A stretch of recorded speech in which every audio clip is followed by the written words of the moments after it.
Suit boot వేసుకున్నారు. సింగపూర్లో IT ఉద్యోగం చేసి వచ్చారు.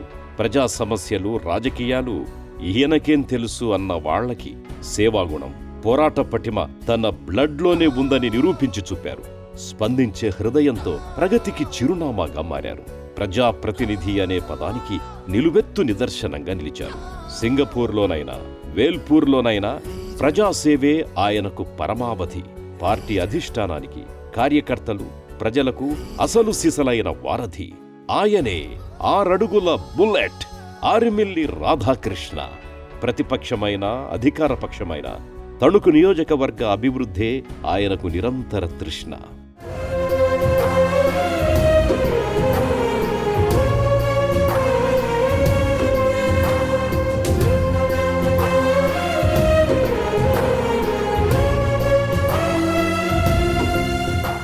ఉమ్మడి పశ్చిమ గోదావరి జిల్లా తణుకు మండలం వేల్పూర్లో 1973 అక్టోబర్ 25వ తేదీన ఆరిమిల్లి చక్రధర్రావు, వెంకటలక్ష్మి దంపతులకు 5వ సంతానంగా రాధాకృష్ణ జన్మించారు. సొంతూరులోనే ప్రాథమిక విద్య పూర్తి చేశారు. ఆపై ఏలూరు, విజయవాడలో చదివారు. ఆచార్య నాగార్జున వర్సిటీ నుంచి ఎంఎస్సి కంప్యూటర్స్లో పట్టా తీసుకున్నారు. 1998లో సింగపూర్ బాట పట్టారు. సాఫ్ట్వేర్ ఇంజనీర్గా ఉద్యోగంలో చేరి కృషి, పట్టుదలతో సీనియర్ మేనేజర్ స్థాయికి ఎదిగారు. పరోపకారిగా పేరు తెచ్చుకున్న ఆరిమిల్లి సింగపూర్ తెలుగు సమాజానికి విలువైన సేవలందించారు. సమర్థ నాయకత్వంతో తెలుగువారి ఔన్నత్యాన్ని పెంచారు. అందరికీ ఆప్తుడిగా గుర్తింపు తెచ్చుకున్నారు.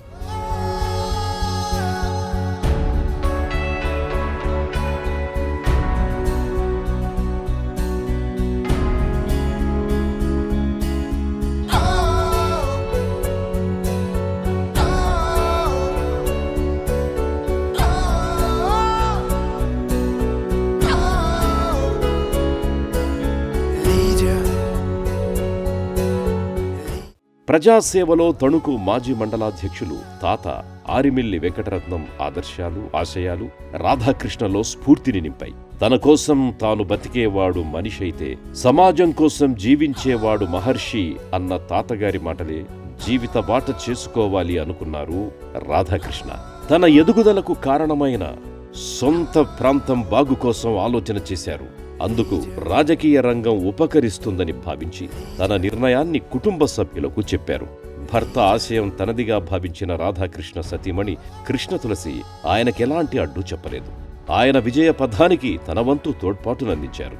దీంతో ఉన్నత కొలువును విడిచిపెట్టి ప్రజాసేవకు నడుం బిగించారు. మాజీ ఎంపీ బోళ్ల బుల్లిరామయ్య, వైటీ రాజా ప్రోత్సాహంతో 2014లో ఆరిమిల్లి రాజకీయాల్లోకి ప్రవేశించారు. సరిగ్గా ఆ సమయంలోనే రాష్ట్ర విభజనను వ్యతిరేకిస్తూ ఆందోళనలు జరుగుతున్నాయి. పాదయాత్ర ద్వారా ఆ పోరాటంలో ఆరిమిల్లి పాల్గొన్నారు. ప్రజలతో మమేకమయ్యారు. పార్టీని నియోజకవర్గంలో, క్షేత్రస్థాయిలో బాగా బలోపేతం చేశారు. మరోసారి పాదయాత్ర చేసి ఇంటింటికి చేరువయ్యారు. సమస్యలు నమోదు చేసుకున్నారు. ఆరిమిల్లి కార్యదక్షతను అధినేత చంద్రబాబు గుర్తించారు. 2014 ఎన్నికల్లో తణుకు అభ్యర్థిగా ప్రకటించారు. చంద్రబాబు నమ్మకాన్ని రాధాకృష్ణ నిలబెట్టారు.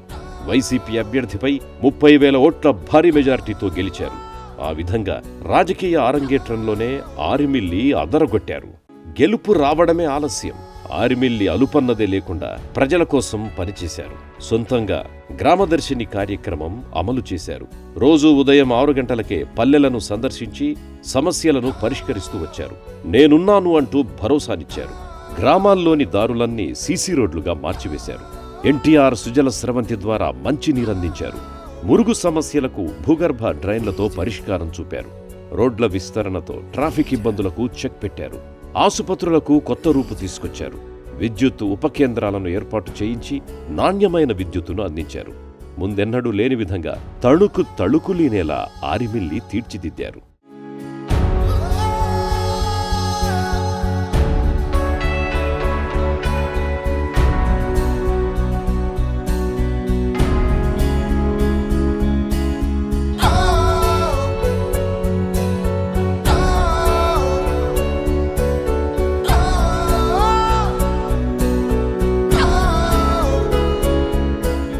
ఆరిమిల్లి విశేష కృషిని 2015లో భారతీయ విద్యార్థి పార్లమెంటు గుర్తించింది.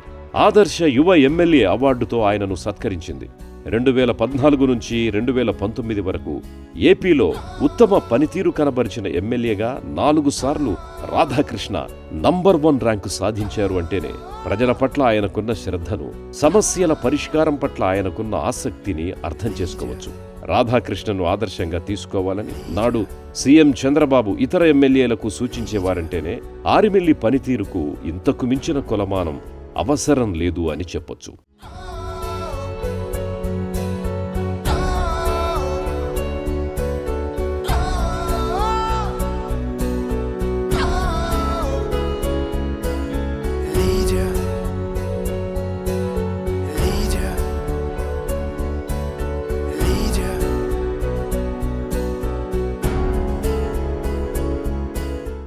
రెండు 2019 ఎన్నికల్లో స్వల్ప ఓట్ల తేడాతో ఓటమి చవిచూసిన ఆరిమిల్లి నిరుత్సాహపడలేదు.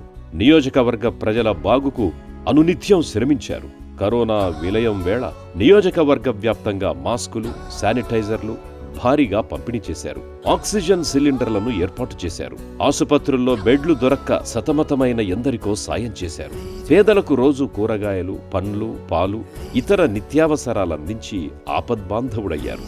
వైసీపీ ప్రభుత్వం కక్షగట్టి మూసేసిన అన్నా క్యాంటీన్లను అత్తిలి, తణుకులో ఆరిమిల్లి తిరిగి తెరిపించారు. సొంత నిధులతో పేదలకు పట్టెడన్నం పెట్టి వారి ఆకలి తీర్చారు. బాదుడే బాదుడు, రాష్ట్రానికి ఇదేం కర్మ వంటి కార్యక్రమాల్ని ఆరిమిల్లి ముందుండి నడిపించారు. నియోజకవర్గంలో వైసీపీ అరాచకాలను ఎలుగెత్తి చాటారు. సకల జనుల చైతన్య యాత్ర, రేపటి కోసం పాదయాత్ర అనే కార్యక్రమాలు నిర్వహించారు. సూపర్ 6 పథకాలను ప్రజల్లోకి బలంగా తీసుకెళ్లారు. 16 రోజుల్లోనే 275 కిలోమీటర్లు నడిచి ప్రజల కష్టసుఖాలు తెలుసుకున్నారు.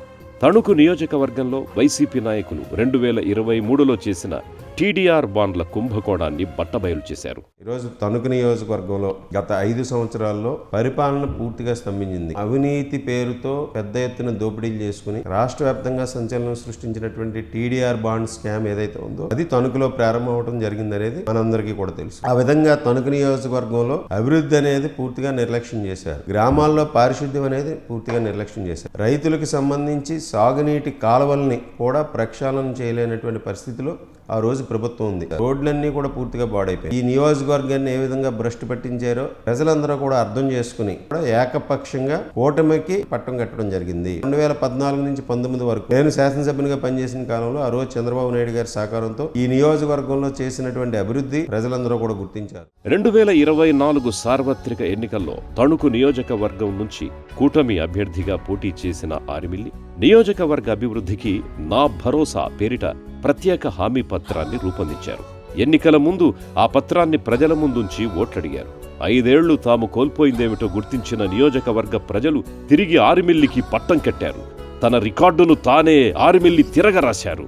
72,121 ఓట్ల ఆధిక్యంతో విజయ దుందుభి మోగించారు. ఆ రోజు నా భరోసా అని ఒక డాక్యుమెంట్ ని కూడా నేను ఇవ్వడం జరిగింది. తణుకుకి సంబంధించి ట్రాఫిక్ సమస్యలు గానీ, అదేవిధంగా టౌన్ ఎక్స్పాన్షన్ కి సంబంధించిన సమస్యలు గానీ ఉన్నటువంటి దశలో తణుకు మాస్టర్ ప్లాన్ అభివృద్ధి చేస్తామని హామీ ఇవ్వడం జరిగింది. దానికి సంబంధించిన పని కూడా ప్రారంభించడం జరిగింది. హాస్పిటల్లో ఉన్నటువంటి సౌకర్యాలు గానీ, సిబ్బంది గానీ ఇంకా అవసరం ఉన్నటువంటి పరిస్థితుల్లో జిల్లా ఆసుపత్రిని కూడా అభివృద్ధి చేసే దిశగా, అక్కడ ఉన్నటువంటి సౌకర్యాలు పెంచే దిశగా కృషి చేస్తామని హామీ ఇవ్వడం జరిగింది. దాని మీద కూడా కృషి చేస్తున్నాం. యువత జాబ్ మేళాల ద్వారా జాబ్స్ క్రియేట్ చేయడం కానీ, ఉపాధి కల్పించే దిశగా కృషి చేయడం జరుగుతుంది. అలాగే ఈరోజు గ్రామాల్లో కానీ, తణుకు పట్టణం వార్డుల్లో కానీ ఉన్నటువంటి సమస్యల్ని ఒక పరిష్కార మార్గం చూపే విధంగా గ్రామదర్శిని కార్యక్రమం చేస్తామని చెప్పాం. దాన్ని ఇప్పటికే ప్రారంభించాం. ఇరిగేషన్ కెనాల్స్ రిపేర్ చేసే విధంగా కూడా చర్యలు తీసుకుంటున్నాం. కించిత్ గర్వం లేని రాధాకృష్ణ నిత్యం ప్రజల్లోనే ఉంటున్నారు. వారి కష్టసుఖాలు తెలుసుకుంటూ అండగా నిలుస్తున్నారు. అధికారంలోకి వచ్చిన వెంటనే ఎన్నికల హామీల అమలుకు శ్రీకారం చుట్టారు. వీలైనంత వేగంగా వాటిని సాకారం చేస్తూ ముందుకు సాగుతున్నారు. ఈ నియోజకవర్గ ప్రజలందరూ కూడా పెట్టుకున్న నమ్మకాన్ని నిలబెట్టే విధంగా చంద్రబాబు నాయుడు గారు, పవన్ కళ్యాణ్ గారు, లోకేష్ గారు సహకారంతో ఈ నియోజకవర్గంలో అన్ని అభివృద్ధి కార్యక్రమాలను ముందుకు తీసుకెళ్లడంతో పాటుగా సంక్షేమ కార్యక్రమాలను కూడా అర్హులైనటువంటి ప్రతి ఆఖరి వ్యక్తి వరకు కూడా అందించే విధంగా కృషి చేస్తామని చెప్తున్నా. అన్ని వర్గాలు ఆర్థికంగా, సామాజికంగా అభివృద్ధి చెందాలనేదే నా ధ్యేయం.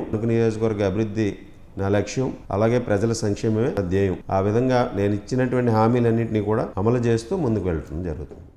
కేవలం రాజకీయాలు చేయడమే కాకుండా చెరగని చిరునవ్వుతో రాజీలేని తత్వంతో పనిచేస్తూ నాయకుడు అనే మాటకు నిజమైన పర్యాయపదంగా ఆరిమిల్లి రాధాకృష్ణ నిలుస్తున్నారు. ఉన్నత ఉద్యోగాన్ని విడిచి ప్రజా సంక్షేమమే సమున్నతంగా భావించి రాజకీయాల్లోకొచ్చిన రాధాకృష్ణ యువతకు ఆదర్శం. తణుకు నియోజకవర్గంపై ఇప్పటికే ఆరిమిల్లి చెరగని ముద్ర వేశారు. భవిష్యత్తులో నియోజకవర్గాన్ని మరింత ప్రగతి బాట పట్టించాలన్నది ప్రజలందరి ఆకాంక్ష.